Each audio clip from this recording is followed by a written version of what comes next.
Hi, hi, my name is Bird Kramer.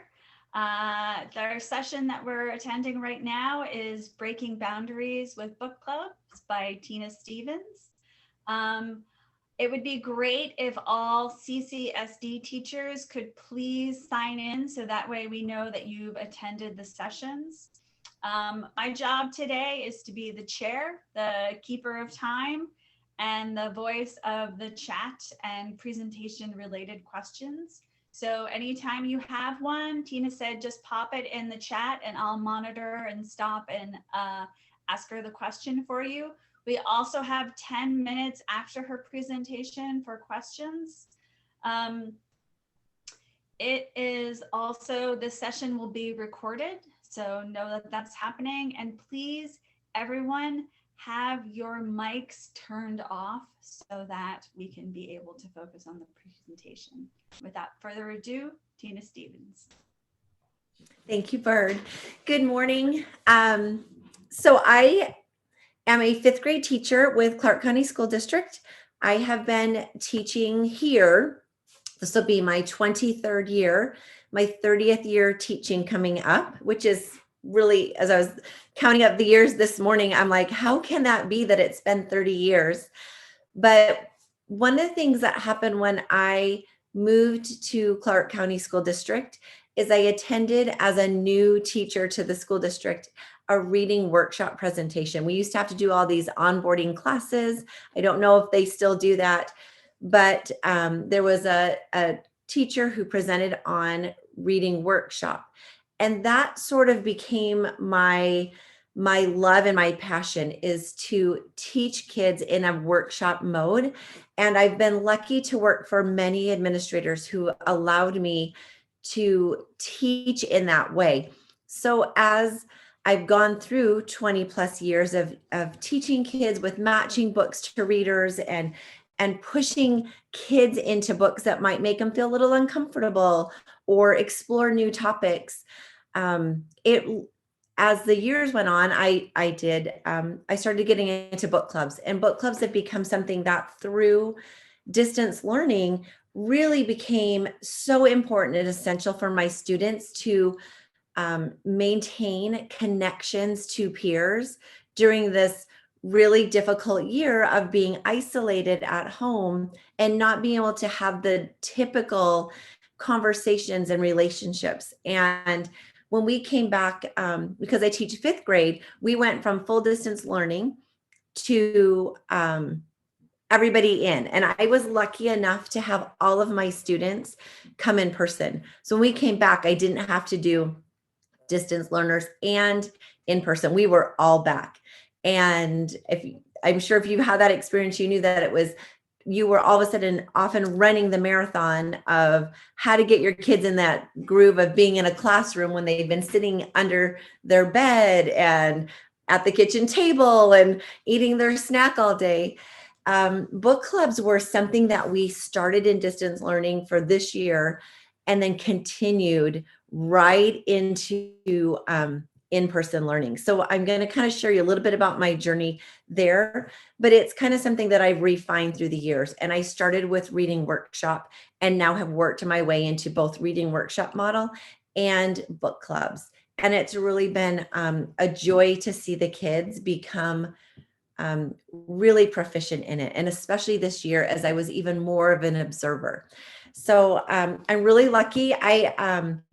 Nikki has been one of my school librarians. She's no longer my school librarian, but she was for 15 years. I think it's about that.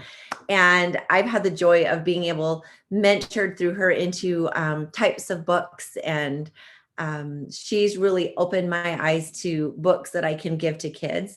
And then I've also had the pleasure of being Dr. Ladd's children's teacher twice. I've had her amazing kids in my class. So I feel like I've been surrounded with a lot of people who have helped mold and help me grow as a classroom teacher.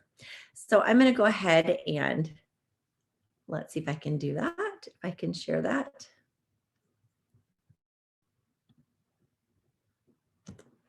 Whoops, except that's not the page.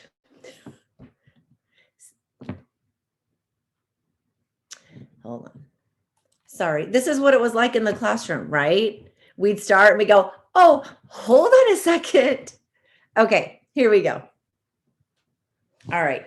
So when I was preparing this presentation, I saw this kind of a water theme, and it really made this connection to me about, and the thought of starting the ripple effect really kind of came to my mind.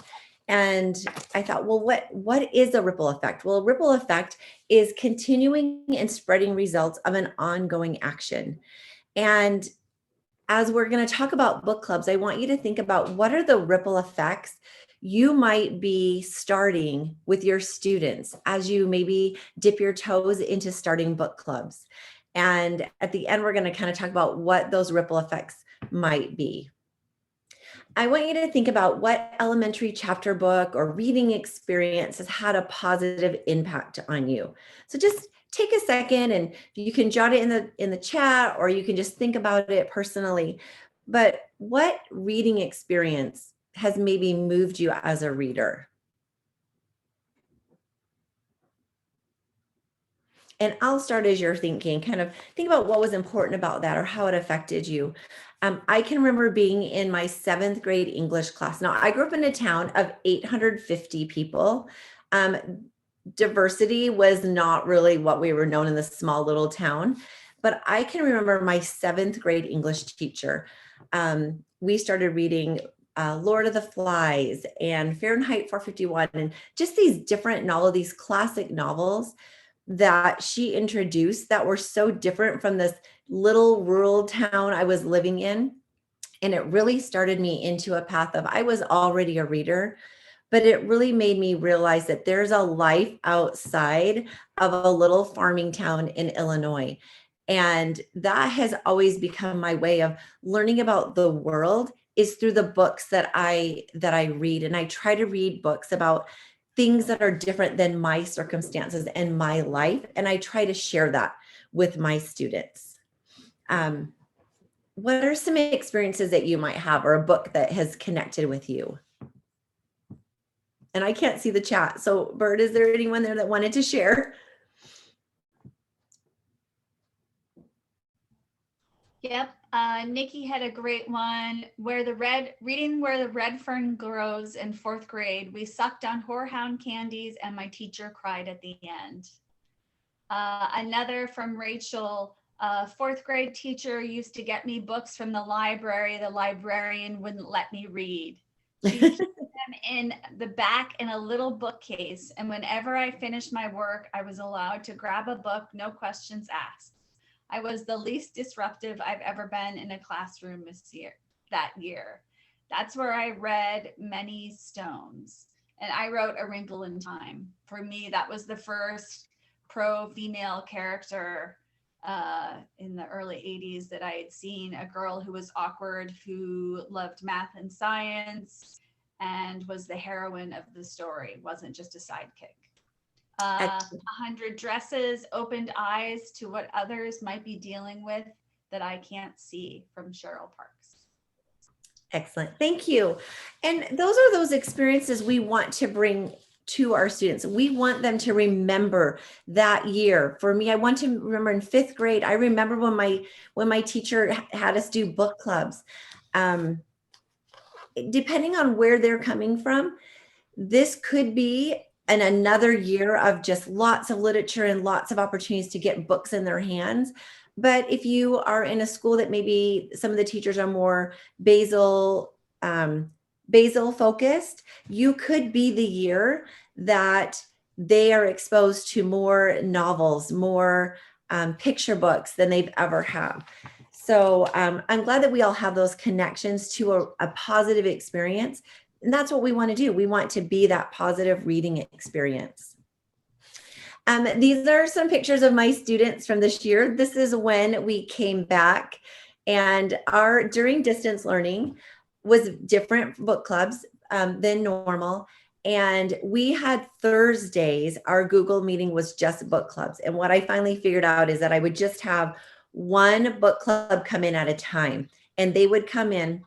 So when we came back in person, we had Thursdays was our book club day. So this was their meeting day, but because of social distancing, and you can tell social distancing with fifth graders tends to be a little maybe closer than normal social distancing, but they were really trying and to stay, but they were outside. We went outside in, this was under the shade structure, and they were all in different places, and they were leading their book club, and they just jumped right into it. So these are a few of my students. And why I think that book clubs are important is, number one, it is a sense of literacy community in your classroom. They become a part of that classroom literacy culture. It imitates real world experiences. So before I ever start book clubs, I talk about, hey, do any of your parents belong to book clubs? And there's usually a few students each year who are like, oh, my mom's in a book club. And we talk about what that's like. Oh, well, they all read the same book, and they like to go out to dinner, or they like to have snacks. And we just talk about, why do you think mom or dad like to go to a book club? What do they enjoy? What does that mean? How do they pick their books? So we have that conversation. And I let them know that that is a real world reading experience as an adult, that there are many adults out there who enjoy being parts of book clubs, and we're going to bring that into our classroom, and we're going to have the same experience. It includes student choice. Through reading workshop, student choice became that's really my passion, is to allow students in the classroom to pick books that are important to them.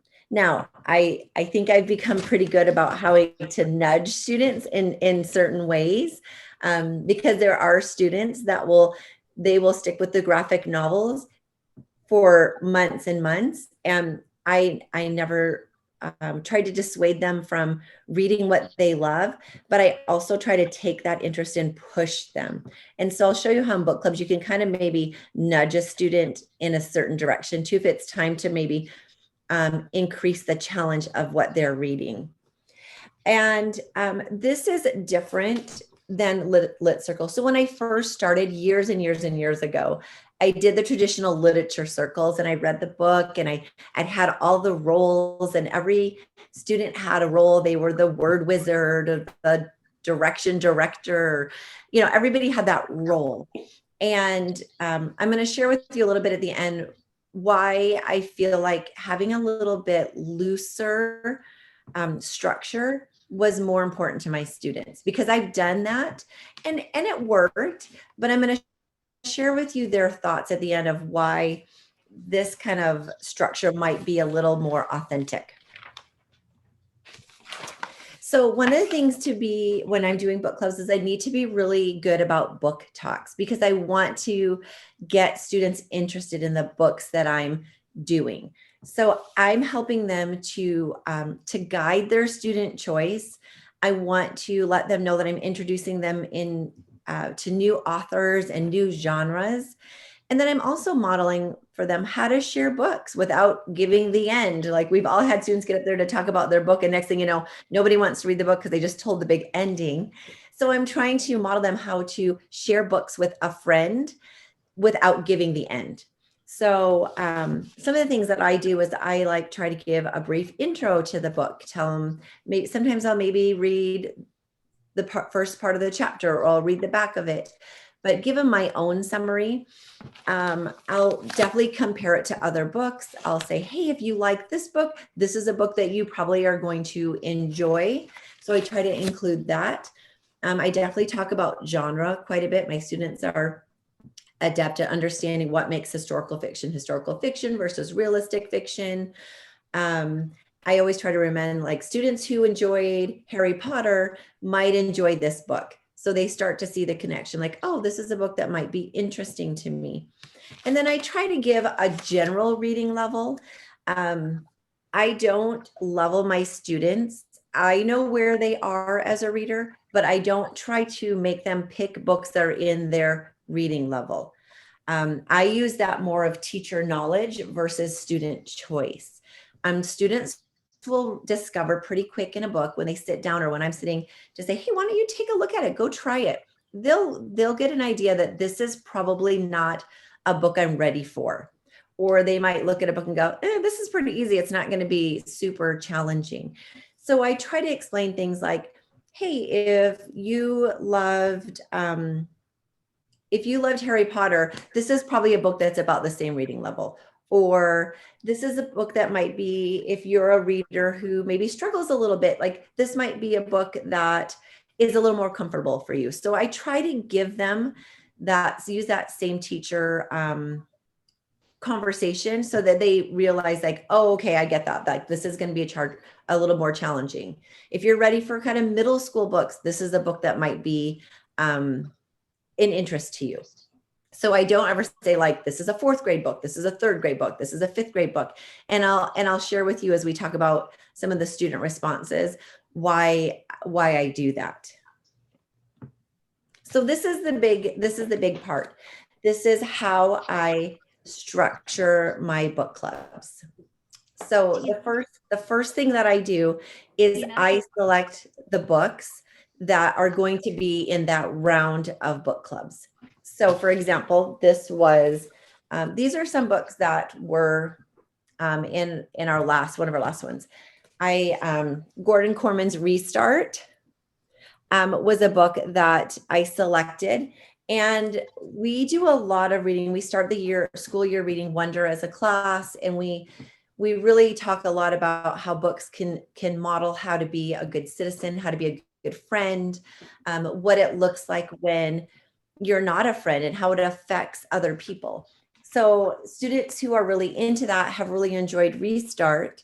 It's not, it has multiple points of view, and it's about a high schooler. So it does have that little bit more maturity level when the characters are, my kids are 5th graders and they're reading about high schoolers.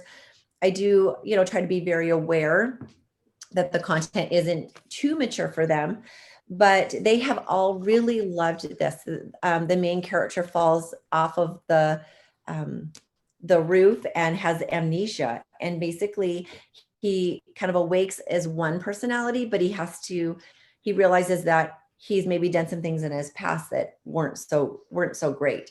So I like that it's multiple points of view. The kids like to be able to read that. But that's been a real popular one. This one, Lawn Boy, I mean, you're looking at different Restart compared to Lawn Boy, but I had some students this year who in their free time, they had businesses. They were going to be entrepreneurs. They knew it. They were always making lemonade stands, selling popsicles. I just saw a social media post that the 2 boys, one of their moms had posted. They had a sign saying, our girlfriend's birthday coming up or something, trying to raise money. Now they're 10, so, and I know they don't, but they're all about getting the money. And so I picked for them Lawn Boy, this small group, and they read this book. Now it's not super long, but these aren't kids. These were boys that maybe would go play basketball over reading on any given day. They were done in 2 days with this. They met, and next thing you know, their next meeting, they're like, I couldn't wait. I had to finish the book. Like, it was a really good match. It just started them off on, oh, this book just I couldn't put it down. And sometimes that's okay too. Maybe they didn't follow the schedule, but man, they're going to remember that book. One Crazy Summer is another one. And when you're talking about helping students to find books that are different than their circumstances. So I teach at a school up in Summerlin, Vasiliadis, and it's a wonderful school community. But some of the students maybe aren't aware of what it's like to struggle all the time. And so I know one of the moms said, wow, she's like, my daughter thinks I look like a really good mom. Like, she is really feeling more appreciative of me as a mom because she's reading about situations where maybe the characters haven't had that same same relationship. So one of my groups read One Crazy Summer. I read Blended this summer by Sharon Draper, and I love her book Out of My Mind. But this one I read, and then I passed it on to a couple of my adult friends, and it was during all of the race riots. And she is Black, and we talked a lot about her perspective reading this book, and she shared it with her daughter, and she said they cried through it. I read it trying to understand a little bit more about something that is not my my experiences as an adult or a child, and I really wanted to make sure that this book got into my students' hands this year because I wanted them to be aware. It hit two concepts in here. Coming from a divorced family, the girl tells a story, and her parents are divorced, and it is not amicable. Drop off is very tense and stressful, and she also has two different lifestyles.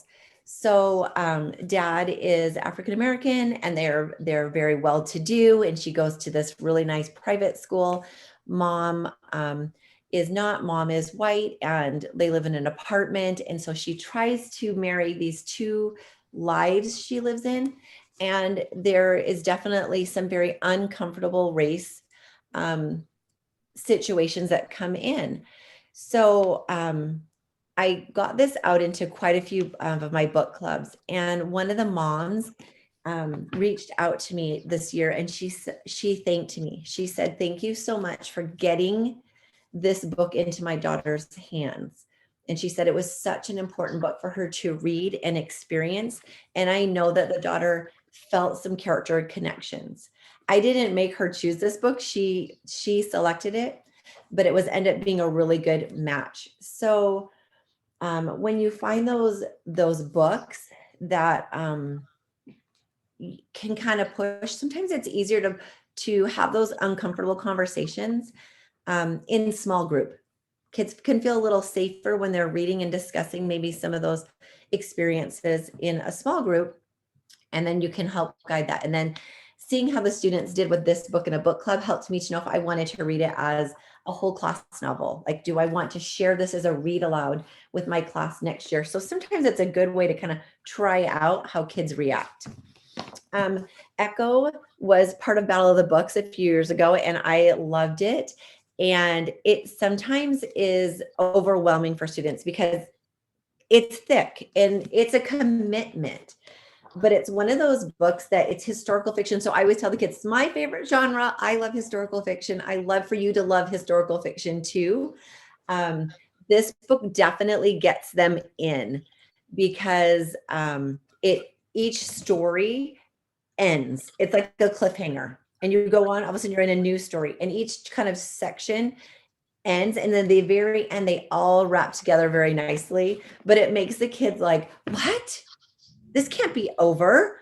I mean, they just are dying to the point finally they were like, "Mrs. Stevens, we've decided we're going to read the next 150 pages so that we can figure out how it all wraps together." Like the amount of reading that the kids are wanting to do because they just can't stand it. They just can't wait. It's not like, okay, you got 20 minutes. They select. And then another book that one of my groups read, I hadn't had a group read this as a book club, but because it's kind of small, and it's Love That Dog. It's by Sharon Creech. And I'm glad, Nikki, to piggyback off of her. My students have been loving books that are written in poetry form. And this was an interesting group that picked this. They were similar. They were all girls. And they were girls that maybe struggled a little bit in reading, but had great high level comprehension. And what I love about free verse poetry books is we talk about how you have to make so many inferences because the character doesn't say, the character doesn't do. You have to take the words of these poems and make that story. And so to see a small group of girls who maybe weren't super confident in their reading ability really grow and develop in their conversations was really great to see. So, and they were reading, this group read the same time as this group. So you don't have to try to match like the length of book, it will work out. We'll talk a little bit about that. So after I select the books that are in that round, I do my book talks, and the students then rank for me their top 3 choices. And so they just go 1, 2, 3, 1, 2, 3. And then I gather them and I start placing them in piles. So I place, all this group and this group and this group. And then I look and see what I have. I would say almost always I can get students in their top 2. Every once in a while, I have a student that doesn't get their top 1, or maybe I have to do their top 3. And I usually have a little conversation that says, hey, I know you really wanted to read this book, but nobody selected that book. And so being in a book club isn't reading by yourself. You can read that book as your reading workshop book, but can we look at this book? So I just really try to sit down with them one-on-one and just explain why maybe that book didn't work out for them. Then I form their book clubs, and then they schedule their first meeting. Now in distance learning, I just made that Thursdays, and they would rotate every half hour. A group would come in, which I will have to tell you, as a teacher for book clubs, it was the best way to do book clubs, because I literally had one book club that I could watch and participate and monitor. In the classroom, that's a little bit different, because you're probably going to have your meeting time all be at the same time. And so you're more or less walking around. I may look at how to structure it, book clubs, a little differently based on what I learned in distance learning, because I love being able to really just sit and kind of fishbowl my students. May not be as possible as, numbers in 5th grade can get up to 35, 38. We've had 40 before, and that becomes a little bit more of a management issue. But I form the book clubs, and I let the kids know what book they're going to be in. And I do that by, I have a little journal, and I write their name and I write their book title. And so when they get that, then they know what book they're in, because their book journal has their book title. So then they go into their first meeting. And what I have them do in their first meeting is they read the first chapter together.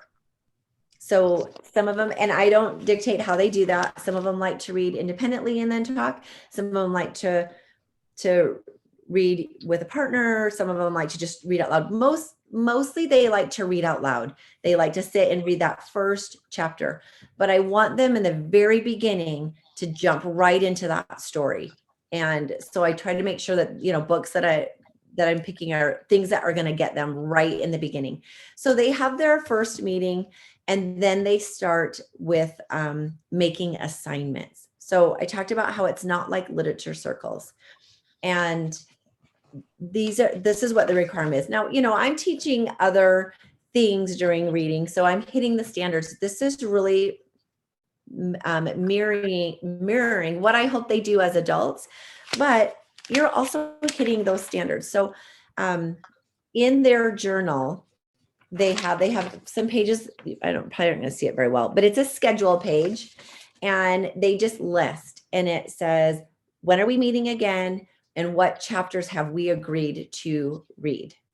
Now, I had one little kid, and his dad was our school counselor, and he's actually on one of our little interviews, and he is an avid reader. He probably reads a chapter book a day, and every day. He's one of the most avid readers I've ever had in class.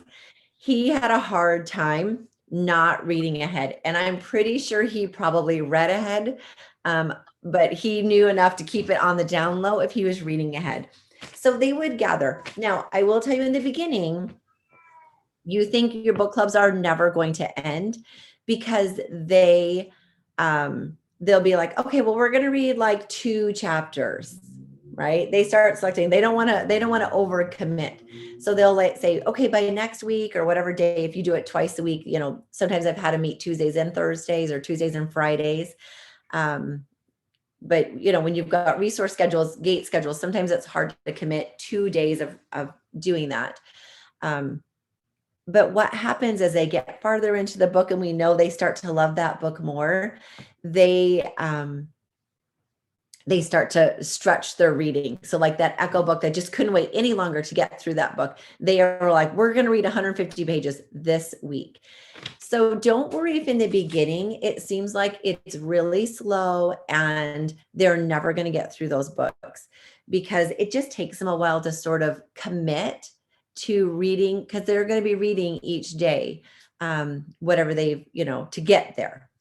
And sometimes I've had to go in and talk to a group and say, hey, it looks like you guys are only reading like, 2 or 3 chapters a week, but really you should be reading 20 minutes in class and 20 minutes at home. That's 40 minutes a day. I think you could probably get through a chapter a day. So sometimes as a teacher, I need to jump in and maybe push them a little bit and let them know that I recognize that maybe you're not, you're trying to take it on the easy route. But once they get about midway, halfway, they start picking up and they get through it. One of the things that I ask them to do is I have a list of journal topics. So I have in their journal, and it just says possible journal topics. And there are things like, what do you predict will happen in the next chapter and why? What questions do you have after today's reading? What answers can you predict? How are you connecting to character, setting, events? How are the connections helping you understand the story? What is the perspective of the story? Cite evidence. So there's 20 different things that they pick as a group which one they want to respond to that week. So before we meet on Thursday, we're going to read these chapters and we're going to respond to journal topic number 10. And then that's what they do. So when they show up at the next meeting, they have their response to whatever it was. And usually in the beginning, then they just share that response just to kind of get them warmed up to sharing and let everybody have a chance to share something. But I will tell you that when I had a little end of the year powwow on what did you think about clubs? Tell me what you thought. What did you like? The number one thing that 95% of the students said is they hated those journal responses. They said, we don't want to have to respond in writing. We just want to be able to come and talk. I don't think that one response during the week is really too much. And I do think it helps them in the beginning to get started. Now, I could see that after I do a couple book clubs, maybe eliminate the response if that's something that seems to be like, oh, I don't like that. It's really not a lot. I don't expect them to write a bunch, but I just want them to kind of have a chance to respond. But I will tell you that in my students' point of view, that was the worst thing I made them do. They hated to write that response. They couldn't give me a good reason. So I'm probably going to stick with it unless I can really see why that is putting it down. But that is what they do. So each time they meet, they share their response and then they just start talking about it. We model this as teachers as we talk about, as I'm reading Wonder to them, I model how we talk about it. Gosh, what did you think? Do you wonder what's going on? Or why do you think that character is doing that? Those are the kinds of things that you'll start to hear in book clubs that students will start asking and talking about. After the first chapter, they have a book club quiz. So this is, classroom teachers, we're always wanting to know, where do I get a grade? What do I get? Where's my accountability? How do I just let them go? We look for that accountability. So this book club quiz that I have, the first one, and it's the same every time. So they really get used to the format and they become much more proficient. After the first chapter, they write about what you predict this book will be about and why. What is your evidence? What are 2 questions you have? And what evidence can you give me about why you're thinking those things? And then who's telling the story and what perspective is the author using to tell the story? So we're looking at point of view and how do you know and how does it influence the story? So right away, there is an accountability grade that I can take on book clubs and I can grade those. And those are things that I've taught. I've taught about point of view. So I'm looking to see the students can use that standard in a different situation. Then they don't have, besides that daily response, they don't have anything else to be graded until they get about the middle of the book. So in the middle of the book, in their journal, they have book club quiz number 2. And number 2 is summarize what's happened so far. Who are the characters? What's the setting? Where's the conflict? They compare and contrast two characters so far. They talk about how they're responding to the conflict. And then just a simple question of how is this book like any book that another book you've read? So I'm wanting to be starting to make those connections between other books. Very simple. I can grade that and see kind of just it's a midway check for me. Then there's no more accountability. And then there's the book club quiz 3 when they finish. So they have a first chapter, a middle of the book, and then a last after they finish. And then those are questions about the conflict. How did it end? What was the resolution of the book? How do you feel about how the book ended? I asked them to identify the theme and give support on what they think the theme is. And then talking about how the character changes from the beginning of the book to the end of the book, including citing examples. So we know that citing text evidence is a big standard for us in elementary school. Identifying theme I've already taught, so that works for me.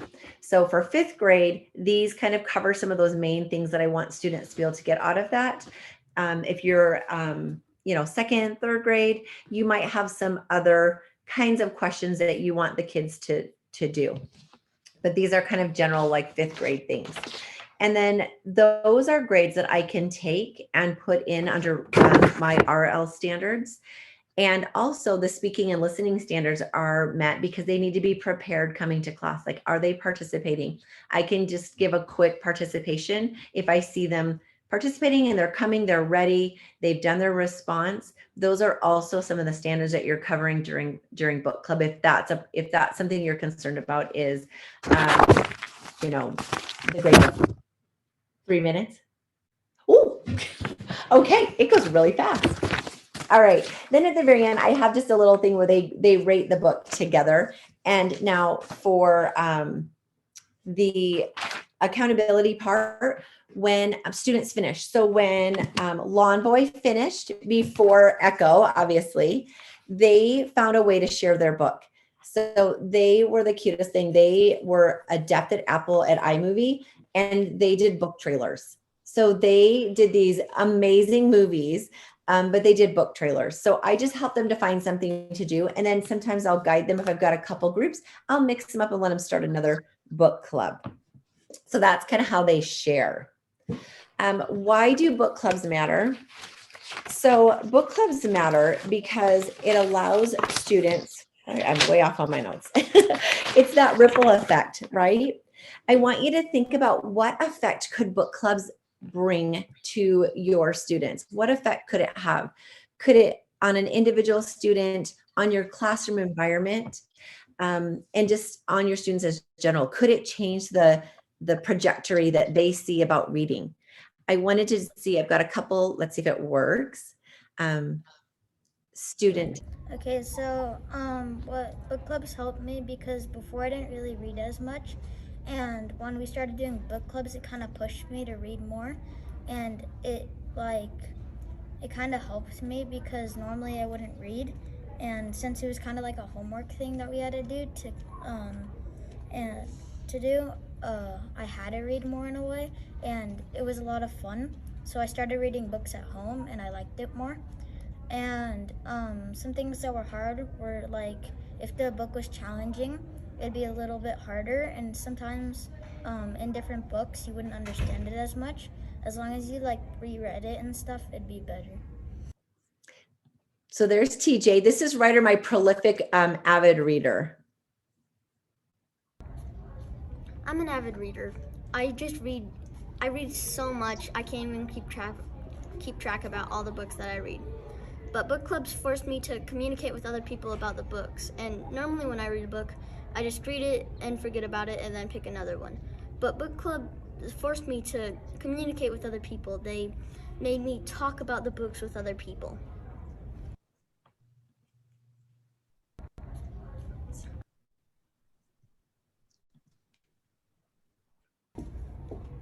I like book club because it pushed me to read books that maybe I thought that I wouldn't like to read, but I was very interested in the books, and I really like discussion because it gave me different points of view of what other people thought of the books. And then this last one is why being in a small group is so important. In book club, I liked when we had small groups instead of our whole entire class. It helped me as a reader because in a small group I can talk more and share more and think more, and with a big group I can't really do that. So, oops. In book club, Sorry, please. So I hope that there's a few ideas. I hope it gives you something to look into. I love doing book clubs with my students, and when I met with them and interviewed them, I could see that it made a difference for them. So if you have questions, I'm on CCSD. You can always question or ask me questions, and I'd be willing to help you get started or help you find some books that you can get small sets of. There are a few questions. Natalie Rose wanted to know if you use the same book journal for each group. I do. So this book journal, they will see multiple times.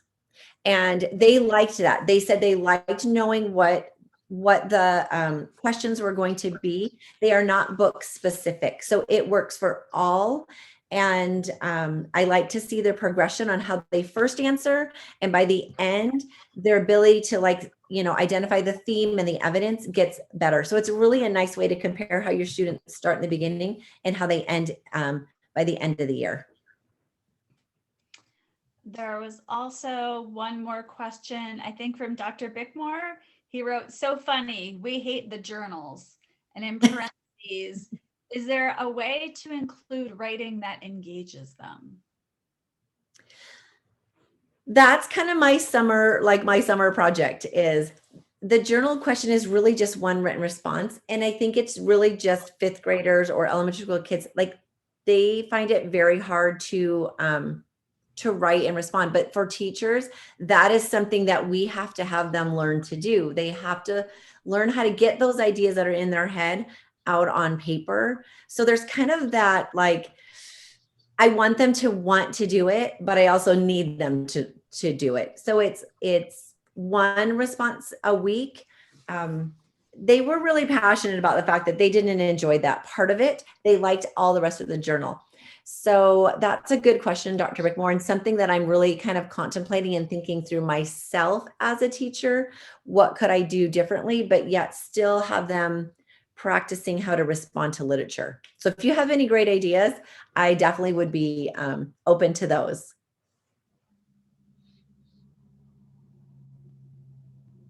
So those were the questions that were in the chat. But again, this is our question and answer time. So if anybody has anything for Tina, you can just raise your hand or unmute yourself and speak out.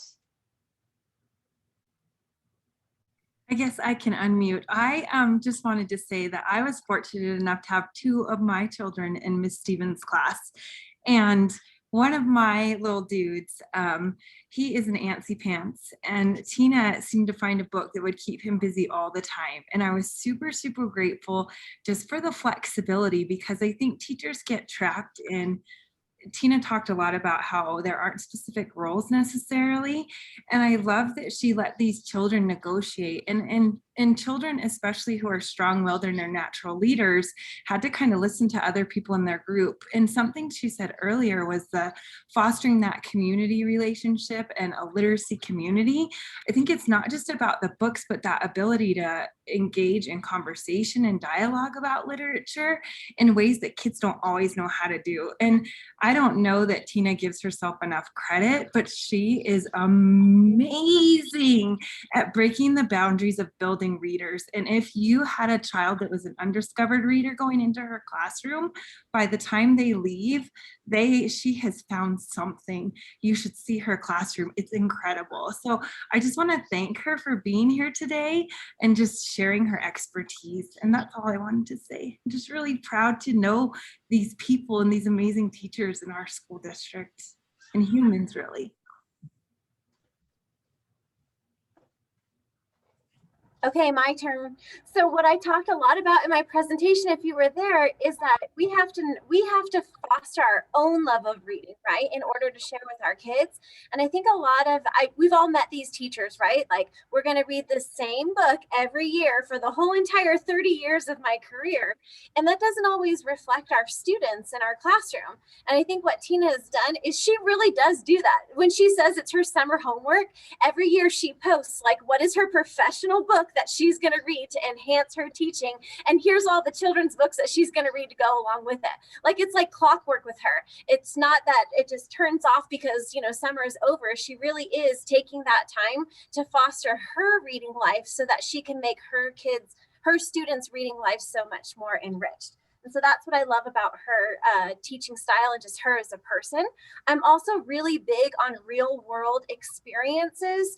And a lot of us are part of book clubs, right? And we love that we go for the camaraderie of being with people. We love the books too, but we love that community that it brings. And so, yes, we need to teach our kids the standards in order them to be successful in their school life, but we also have to teach them to be successful in their own personal lives too, right? And how they can just build a more enriched life through reading. So I love that she brought that up, teaching them to be a member of a book club in a community. And one of the things I will tell you that my students, when we talked about it, was we had a couple rounds where the book clubs were bigger. They were 6 to 8 students. And then we had rounds where there were only 3 or 4. They said they much preferred the groups that were smaller. Like, that for them was more comfortable. Then they said when you got too many kids, then it seemed harder to kind of share and listen, that they really loved to have just 3 or 4 students. And I don't let them like ask their best friends. And we talk about that. Like, yeah, when you were an adult, you might do with your besties, your book club, but this one is to help us learn to work with other kids in the class. So they rank their books based on their personal preference. And then that helps them to find what Nikki said in her presentation. What do I have in common? Gosh, I didn't know you also like historical fiction. So do I. And my bestie might loves the realistic fiction book. So they did prefer that the groups were smaller versus larger. So next year I'll probably start smaller, and then maybe as they get more comfortable, maybe depending on the book and the number of kids, then move into a little bit bigger book clubs. So size doesn't really matter, but definitely try to keep them smaller. I have a question. How long is the time that you have for your class? I know you said when you were doing distance learning, you had a half an hour for each particular group because Thursday was book club day. But when you're in school, how much time do you have? I'm just trying to wrap my head around like configuring this with my own time constraints and how much time you have. So I start my day when the kids come into the classroom. The first thing they do, so we have morning ceremony. We all come in at the same time. They come in and they get their independent reading book out. That is the first thing that we do. And we read. So like we come in at 8:10 by the time we get our things ready. From 8:10 to 8:30, it is independent reading time. So that is the time that they're either reading their workshop book that they've picked to read, or they might be working on their book club book. So every day they get uninterrupted 20 to 30 minutes of independent reading time. And that for me is non-negotiable.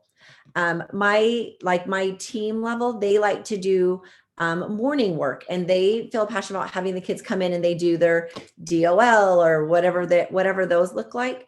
But for me, I've made the decision that independent reading time that's it. I won't give that up. And so they have that every day. And then I would say I probably on a normal school year would schedule about a half an hour, depending how wiggly your class is. We all know we have those classes. Sometimes you have that dream class that they could sit for an hour and a half and just be like, or those, sometimes that a half an hour is about the most time that kids could actually sit without you kind of like being right there. I would say a half an hour gives them a chance to come in, to share, to discuss, and then they either like to continue, like they'll make their assignment. And I always have one kid, I didn't tell you about that. The one role I do each week, they do pick somebody to be kind of the captain, and that captain just starts it off. That's all they do. They're not the boss, they're not the, but they just started off like, okay. And if there was a problem, the captain would maybe come and like, hey, Mrs. Stevens, we're having a hard time. And they do have hard times. This is not like, oh my gosh, my kids are like angels and they sit and they work and they talk. They never argue at all. No, that's my role. My role is to come in and help problem solve. So the one kid that won't participate, or the kids that are being like goofy and silly, like that's when I kind of come in and try to model with them and say, okay, what did you guys try? But I would say time wise, I give my students about 20 minutes every day to read, and then half an hour would probably be the minimum of time to let everybody go and meet for the week. And you could do that one day a week. You could do Tuesdays and Fridays. I always kind of do Tuesdays and Fridays, give them weekend so they like to read, and a couple days in between. But we did it once a week this year, and it worked really well.